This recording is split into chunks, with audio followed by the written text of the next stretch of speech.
Je m'appelle Diane Russell, je suis storyboardeuse en France actuellement. J'ai travaillé sur le film Cancante en tant que storyboardeuse. Donc pour ceux qui ne le savent pas, le storyboard est une préparation graphique du film à tourner. Donc le réalisateur va apporter son idée de mise en scène et le storyboarder son savoir-faire en dessin, et le film va ainsi être mis sur papier, noir sur blanc.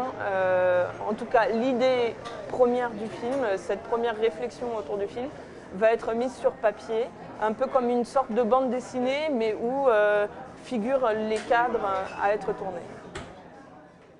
Pour les storyboards, je conseille en général au réalisateur de ne pas trop approfondir le découpage technique au niveau de sa rédaction, et plutôt d'établir un point général, de réfléchir d'une façon générale sur la mise en scène et de venir à un rendez-vous donc avec moi, avec toutes ces idées de mise en scène. Et l'idée, c'est de discuter avec le réalisateur et de mettre toutes ces idées sur papier directement sous forme de dessin. Ça évite au réalisateur de passer tout ce temps de découpage qui est assez laborieux, et au réalisateur de devoir décrypter ce découpage qui est un peu fastidieux, un peu technique. Donc de le dessiner directement, ça permet également de contrôler si le croquis correspond ou pas à l'idée du réalisateur. Et d'après ce petit croquis que je fais en général en présence du réalisateur, je vais approfondir un dessin plus recherché, plus clair chez moi. Donc je travaille régulièrement sur tablette graphique.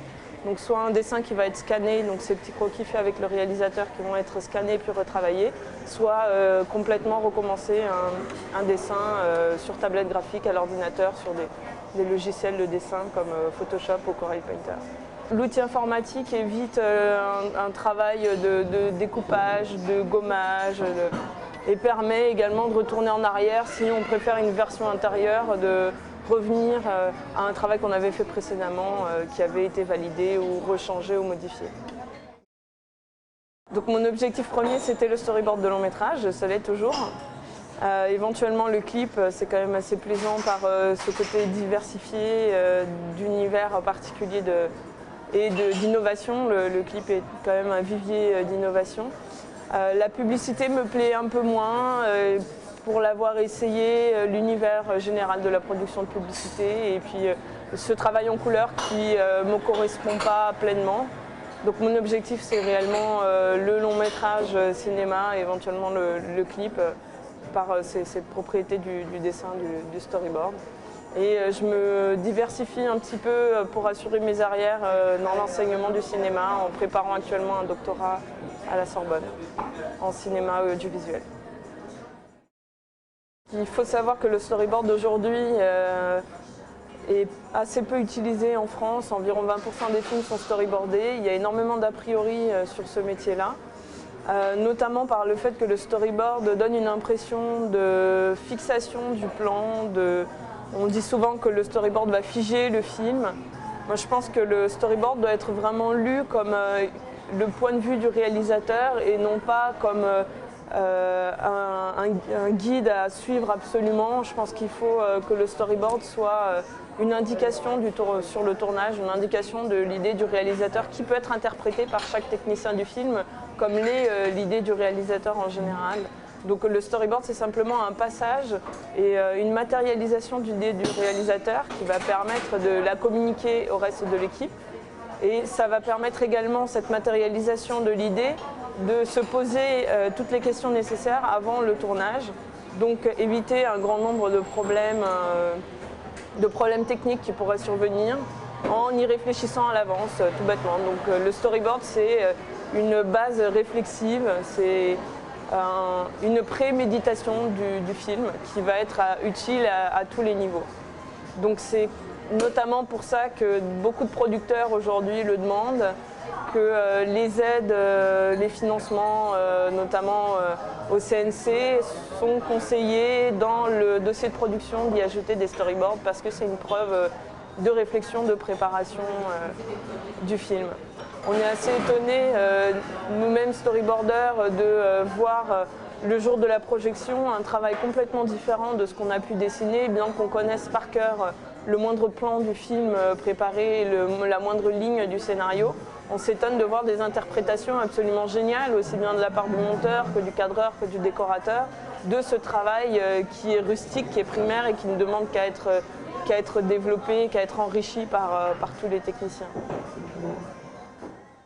Très peu de storyboarders en France ne font que du storyboard long métrage. Et en général, un storyboarder long métrage en France, il est également illustrateur à côté, il est également Rothman ou storyboarder pour la publicité.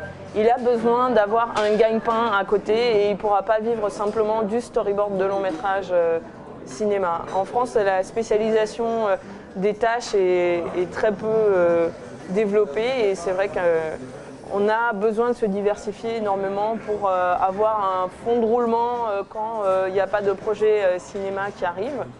Et c'est un peu l'opposé de ce qui se passe aux États-Unis où chaque storyboarder va être extrêmement spécifique. Il y aura des storyboarders qui feront que du dessin animé d'un certain genre, des storyboarders qui ne feront que du cinéma long métrage d'un autre genre et ils vont être vraiment spécialisés chacun. Et c'est vrai qu'en France, il y a un vrai problème de reconnaissance de métier, de spécification, d'apprentissage, de spécification, de savoir-faire.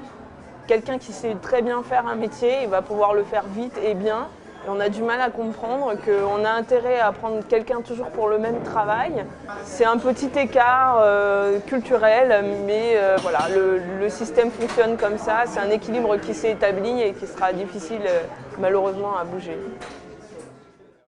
Donc il y avait un site internet storyboard de la Fédération des storyboarders français, storyboard.fr, mais qui malheureusement a des petits soucis d'entretien. Il faut savoir que la fédération était soutenue par une ou deux personnes et que pour faute de moyens, elle est très peu active aujourd'hui.